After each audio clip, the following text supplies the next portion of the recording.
मुफ्ती तकी उस्मानी साहब के बारे में चंद मालूमात पाकिस्तानियों को पता होना चाहिए कि उनके मुल्क में एक ऐसा आलिम दीन भी है कि मस्जिद नबवी और हराम मक्का के आइमा हजरात में भी उनके शागिर्द है।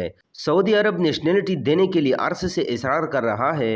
उर्दन के बादशाह ने उन्हें अपने मुल्क का सबसे बड़ा अवार्ड दिया है। डेविड कैमरून से लेकर शुमाली अमेरिका के सदर तक वक़्त लेकर उनसे मिलते। वर्ल्ड इकनॉमिक्स फोरम पर उन्हें माशियत के मौजू पर खसूसी खिताब के लिए बुलाया गया था। मुख्तलिफ ममालिक में इस्लामी माशियत में सलाह मशवरे के लिए बुलाया जाता है। 150 के करीब किताबों के मुसन्नफ़ है। वतन अजीज़ की आला अदालत सुप्रीम कोर्ट में शरीयत इपलेट बेंच पर 17 साल काम किया और अहम तारीखी फैसले सादिर फरमाए, जिनमें रबा सूद के खिलाफ तारीखी फैसला भी शामिल है।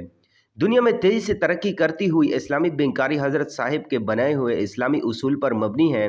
और आपको मज़े की एक और बात बताओ, वो कौन सी किताब है जो हवा यानी फ़िज़ा में लिखी गई है? तो उसका जवाब है आसान तर्जुमा कुरान। ये किताब मुफ्ती साहब ने दौरान असफ़ार जहाज़ों में लिखी है, जो 3 जिल्दों पर मुश्तमिल है। और ये बात भी मशहूर थी कि कराची एयरपोर्ट पर एक साल में सबसे ज़्यादा बैरून मुल्क सफ़र किया था। हज़रत वक़्त के इतने पाबंद हैं कि अपना एक मिनट फजूल ज़ाया नहीं करते। ये तो पढ़ रहे होंगे या लिख रहे होंगे या वर्जिश करते रहे होंगे। मेहमानों से भी मिलते हैं, लेकिन लंबी मुलाकातें बहुत ही कम करते हैं। बहुत से ज़बानों पर उबूर रखते हैं। अरबी, अंग्रेज़ी, स्पेनिश, मादरी ज़बान उर्दू है। दुनिया के पढ़े लिख के लोग उन्हें बहुत इज्जत की निगाह से देखते हैं, लेकिन चिराग के नीचे हमेशा अंधेरा होता है। हमने उनकी कदर नहीं की और ना ही गवर्नमेंट ऑफ पाकिस्तान ने उनसे कोई बड़ा काम लिया। अल्लाह उनकी उम्र में बरकत फरमाए, आमीन।